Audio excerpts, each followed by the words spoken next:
Hello, everyone. I'm Marty Chinesky, along with my good buddy Ken Brown. We're your host of Local Sports Wrap-Up here in Wyandotte Cable, Channel 15. Today is Monday, the 30th of September, last day of September. October's right around the corner, and I mean literally. Definitely. What's going on with you? What you do all week? Oh, man, it's been a hodgepodge of things, right? I did Little League football. Grandson had a game, high school football. And then I took my son Nick to his first Michigan game. Ah. Yeah, go Blue. And Teach him how to tailgate? No, Not he yet? actually came directly from the Little League game. But Okay, fair enough. he's actually tailgated Ohio State before, but we never went into the stadium. So it was a good chance for him to get in there. And it was great, man. He's ready. He's locked and loaded. He's ready to try football. So that'll be the next sport that he tries. There you go.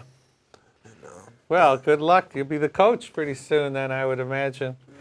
You know, as he gets into his teens, Yeah. they're always looking for volunteers. Certainly, yeah. Well, I'm going to leave that to the professionals. I don't know. I love football, but it takes a lot of time. Oh, it Takes a takes lot of time I don't have. Heck, bowling takes a lot of time. I can't imagine how anyone else does the other sports. And football.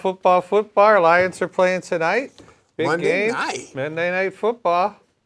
And big game. They play Seattle. Play Seattle. Yeah, and they haven't beat Seattle in a couple of years.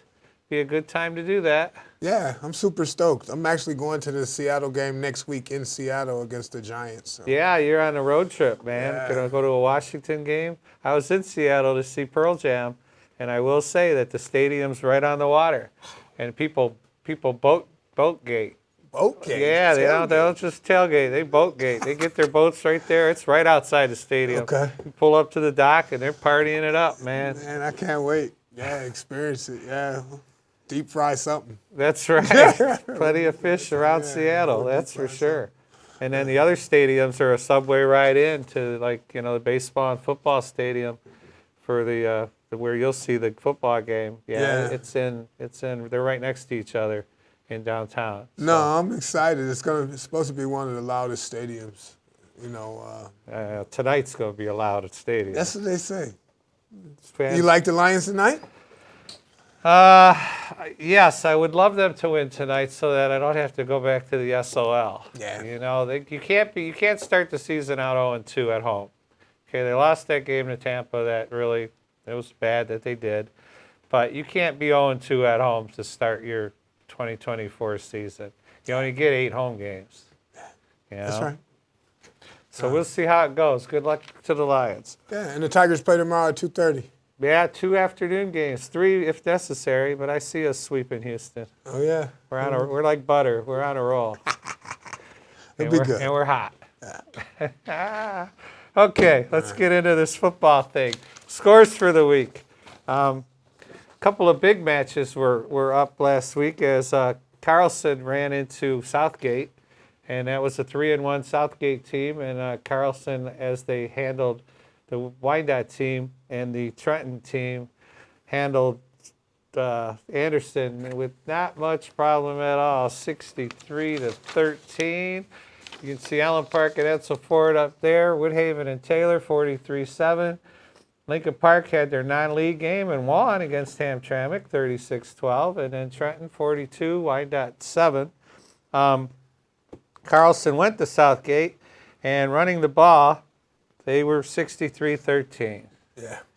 Yeah. Looks like, what is it, Bo Schembechler / Lloyd Carr all over again. They ran the ball all day, and it wasn't just the 3 yards in a cloud of dust. There was a few more. Yes, they rushed for 518 yards on 42 carries, which my partner told me was 12 yards a carry. 12 yards a carry. Yeah. And the junior Avery Ortiz, who 2 weeks ago was the first time he touched the ball against the Bears, he was a defensive back, rushed for 201 yards. Yeah, that's not bad.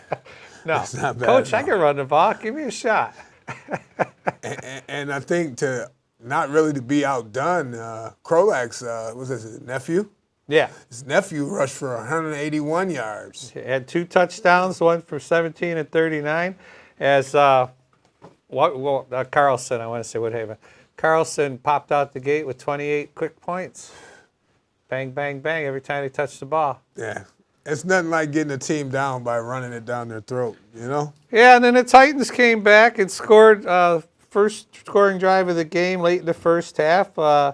6-yard touchdown with the Jackson Sage hit Thomas Laskowski for 6 yards and a touchdown. But they went into the half. Well, they didn't go in the half. See, they scored right at the end of the half, but left Carlson. Too much time. Left them only, I think it was like 50 seconds. And Krolak hits the core for 55 yards of the score with just 22 seconds left to go up 35-6. And that's what they did to the Bears. They got the score with like less than a minute left, did a little punch kick, and the two guys we talked about, and it landed, and they got it back. Next play, touchdown. Yeah. You know? Break your back. Kick your guy when he's down. That's what you do. Brutal. And then on the first play from scrimmage in the second half, Anderson running back Nazir McKeown went 72 yards for a score, so they came right back. Now we're in it. It's 35-13. We're in it, except they didn't score again, which Carlson will do that to you. And in fact, when they got the ball back, the very next play, Krolak went 70 yards. Touchdown. Yeah, well, he didn't first score. down. He didn't score, but they scored on the next play. And that was the end of it. Coming up now, Carlson, they're going to go to Trenton for their homecoming. They're going to bring Trenton in for their homecoming. So we'll see how that goes. I expect Carlson to roll. And Anderson's got a tough one. They're playing Brownstown next week. So Woodhaven, Brownstown, Woodhaven, same thing. But good luck. I think really though, Carlson is 2 more weeks. Is it Allen Park Carlson? That'll be the game. And if Carlson rolls Allen Park, then they're really got something to look forward to. They might win a state title. Yeah, they got something to look forward to. Because Allen Park's solid. The other game we have downriver that really isn't downriver is Riverview and Flat Rock in the Huron League. 2 undefeated teams went at it. And both teams are averaging over 50 points a game. Wow. So it's going to be an offensive firepower all over the field. You're expecting a high-scoring game. And we know that Riverview runs the triple option T? Yeah. Yes. Power T or whatever it is, Power T, where right? I give it to you, but I don't. Then I turn around and I give it to this guy, and then I hand it to this guy as he runs by that way. Yes, both squads, again. Riverview won the game. It was 52-45. And they scored on their last possession with about 15 seconds to go. Wow. Last team to have the ball. That's all it takes. But this was kind of like similar to last year's game, higher scoring, but last year's game, Riverview ended up winning 36-34. So we were kind of prepared for this, but the 52-45 is just outlandish in the scoring. It's almost where's the defense. But they both came in averaging 50, so you had a great offensive shootout.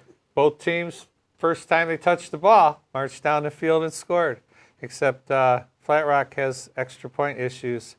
And Riverview goes for 2. So it's 8-6 in the first couple of minutes of the game, 8-6. And potentially game-changing moment happened because the All-Heritage, All-League, All Downriver, is the running back Ian Adams from Riverview actually went down with an injury. Shot down the sideline for 46 yards, and then I don't know, leg buckled under him when he got tackled. Who knows? Something happened where he was out, and that was a big loss for them. So what they did, they put in another senior, Nathan Pinkava, and he had 5 touchdowns for the night. And the team was, don't get me wrong, the team lost their senior running back, but it was 29-6 before Flat Rock started to do anything. They came back, they got 2 scoring drives, one after a Riverview fumble. Sure. And the only other time Riverview coughed up the ball, they had to punt. Yeah. So. Now you got to stop them. Yes. But at the same time, the all-area quarterback from Flat Rock, actually Graham Junge, he led them on those 2 drives to get them back into the game. So it became 29-18 in no time at all. And then they were down 2 possessions after the half. It was 29-18 at the half. Flat Rock got the ball, scored less than 2 minutes into the game. So now where we're at, we're So then both teams traded scores, so we're at 44-32 in the fourth. Getting closer. Yeah. But Flat Rocker was unable to take their first and only lead of the night on that. They were not able to take a lead. Yeah, then let's see here. We got, they ended up having the lead with 1:38 to go. 45-44, because they finally made an extra point. And yeah. And I'm just thinking, how many did they miss, and what is it equivalent to? 1 of 7. Well, 1 for 7. So he should have had 49 no matter what, right? But then that even makes you feel more confident where you kick a field goal, you'll do something extra. But if you're... Get a soccer kid in there to try to kick that oblong-shaped ball. You got to. Know? But what do we know? So Riverview, on the first play with 1:20 left, they get the ball and the kickoff, it goes 50 yards. Thompson connects with the Pincava again, goes 50 yards downfield. A few plays later, Thompson had the Pirates first and goal inside Flat Rock 5 with 15 seconds to go. The senior quarterback took the snap, found the open Pincava in the corner of the end zone. 9 seconds to go. Guess what? Game over. Touchdown, yeah. And it's lateral time, but that never works. Just ask the band at USC. That never works. Great game, though, and now, you got a Flat Rock who is 3-1. Got to play their 4 more games or whatever, and now Riverview's still undefeated, and they've got, tough battles ahead of them. We shall see how it goes. Yeah. Hopefully the kid, the senior running back's not hurt that bad. Anytime you see a leg injury, it kind of scares you, but... And they stopped the game for 20 minutes to get the stretcher out there and everything. That's always devastating. Yeah. And we'll see. Now we'll go to swimming, because the first big meet of the year, actually, might not have been the first big meet, but it used to be called the News Herald Classic Invitational, the 43rd running. Yeah. But now they're calling it the Downriver Classic, and it was hosted at Allen Park High. And Allen Park High School won their home event. Look at that. Edged out our Bears. Totals were 251 to 206. But you get points. There's the Lady Jags. You get points for winning and racing, but you've got 8 lanes. And if your team, like Allen Park won this meet, only won 1 event. But they kept finishing 3rd, 4th, 5th, or 2nd, 4th, 5th in a lot of events. Sure. And they're racking up the points. Where, Roosevelt won a couple of events. But it was their first Downriver Classic championship since 2010. And by the way, it snapped. The 2 previous were the Lady Bears. Yeah, Wyandotte was on a roll. Yes, Yeah, they had won 2 in a row. So, yeah, that was pretty cool. And it says here, the top 3 of Allen Park, Roosevelt, and Carlson accounted for 21 of the 36 top 3 placeholders on Saturday's. So 36, there's 12 events that they have, plus the diving. All right, so 21 of those 36 winners top 3 were from either those 3 schools. Oh, that's pretty cool. Yeah. And in fact, Allen Park, accrued more points than both the Marauders and Bears in half of the 12 events. So in the other half, they didn't even place. Yeah. So they're trying to tell us they're really strong in 6 events. Sure. Yeah. Yeah. Despite having fewer first-place finishes than both Roosevelt and Carlson, they actually still won it, right? Yeah. And the only first-place effort from Allen Park, the 200-yard freestyle relay.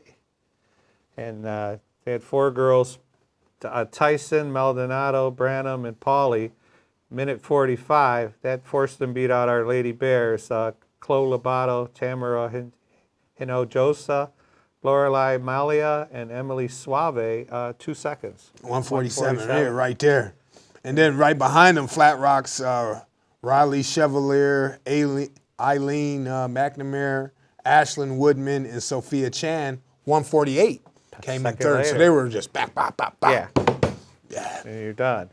Hey, the event, as far as the individual events are concerned, the most important event to help Allen Park pull away for good was the 500-yard freestyle, which was won by Carlson's Lewandowski at 5 minutes 44 seconds. The Jags, however, tallied 15 more points than Roosevelt in that event alone. So that probably It is what it is. Man, I wonder, that's a long time to swim, right? 5 minutes. That's a long time. It seems like forever. I know for a person like me, that seemed like forever. It's 20 laps because it's probably a 20, or if it's a 50, then it's 10 laps. It's probably a 50-meter pool.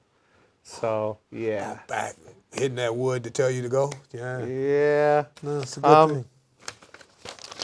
Allen Park's Roosevelt Suave, I forgot her first name already, but she led the 50-yard free, and I think she won the 50-yard free in the last event. So she's a sprinter. And Roosevelt made their biggest push to chase Allen Park in the diving portion, as we outscored the Bears by 17 points. That's what I got out of that. Yeah. Three of the top individual standouts for Saturday were Allen Park's Paulie, Carlson's Taylor, and Roosevelt's Lobato. All finished second through fourth consecutively in the 200 individual medley, with all of them looking up at Edsel Ford's. So Edsel Ford won the 200. It's El Cadorce. She did it in 2 minutes and 12 seconds. She doesn't have enough teammates, but I'll say this: she's pretty solid. And she's only a freshman. The freshman El Cadorce accounted both of the Thunderbirds' first place finishes at the Classic, and also was the champion of the 100. It's got to be a 100-yard butterfly. 10 yards. I could do that one. That's the one I'm good at. Which saw Paulie do it in 1 minute and 4 seconds, and Taylor do it in 1 minute and 5 to place second and third. That's pretty cool stuff.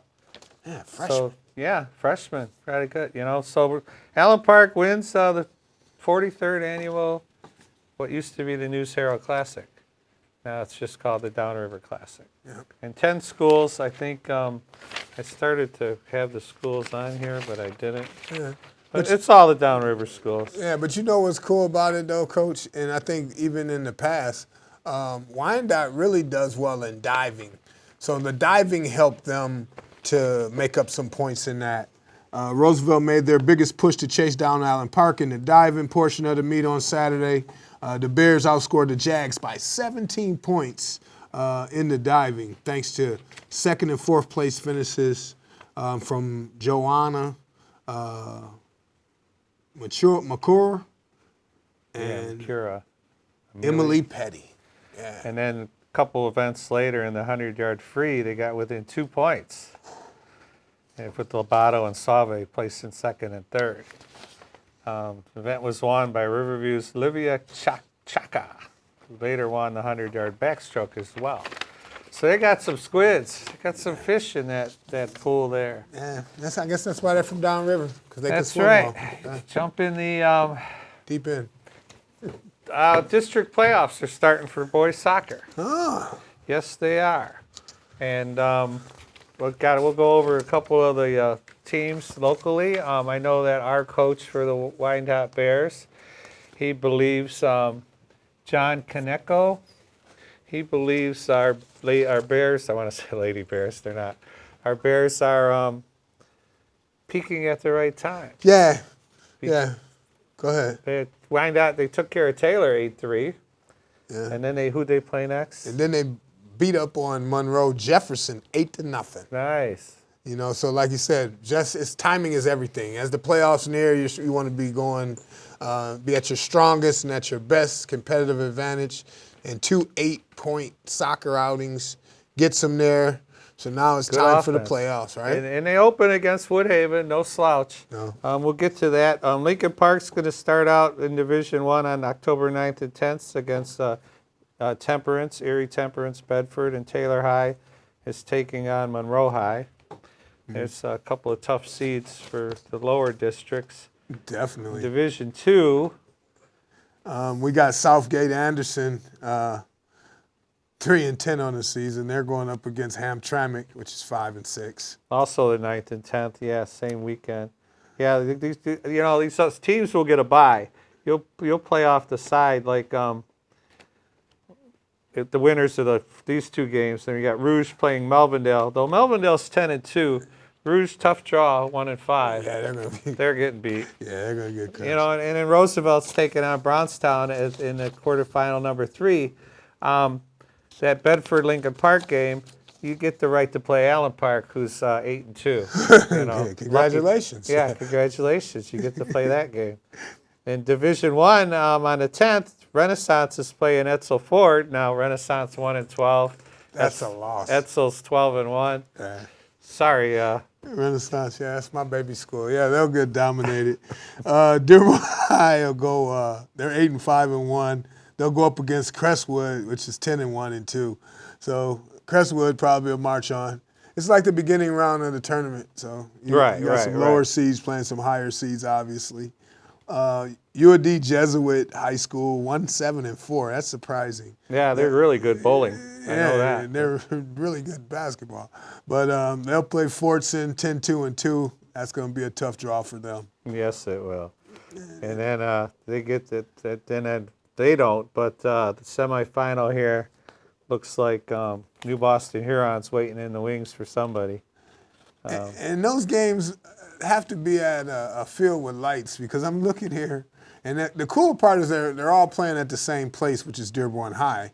But Cass Tech will play Detroit Western at 8 o'clock at night at that same field. 2-hour games, huh? And I don't care what those records are. Let's put a small wager on that Detroit Western is going to beat the crap out of Cass Tech on that day. Do you think so, huh? Oh, yeah. Yes. In Division 3, Romulus Summit Academy is going to play Flat Rock, 7-9 versus 3-4. That's October 9th at Groseville Middle School.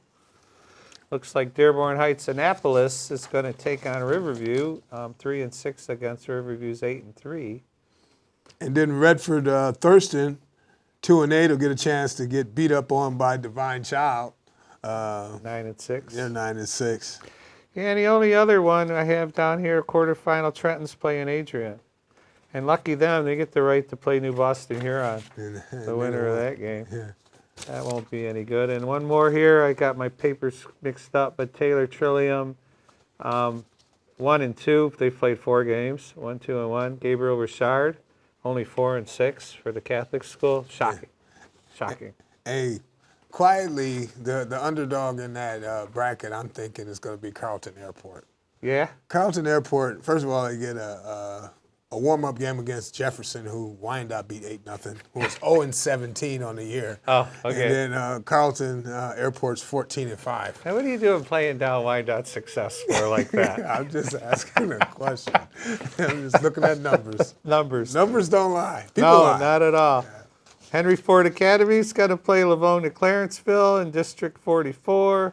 These games are in Ann Arbor. Dearborn Advanced Tech Academy's going to play Ann Arbor Gabriel Richard. That's out there. And Allen Park Cabrini is going to play Allen Park Intercity Baptist, who are 8-0. Yeah. So Cabrini's going down. Yeah, it's the Catholics versus the Baptists, eh? Yeah. There they go. And Baptists don't drink, so they're going to win. It's my theory, and I'm sticking to it. All right, as we get close to closing time, we didn't mention that there was a couple of other scores to talk about in football. And you said something about peaking at the right time. Fordson took care of Dearborn, 14-10.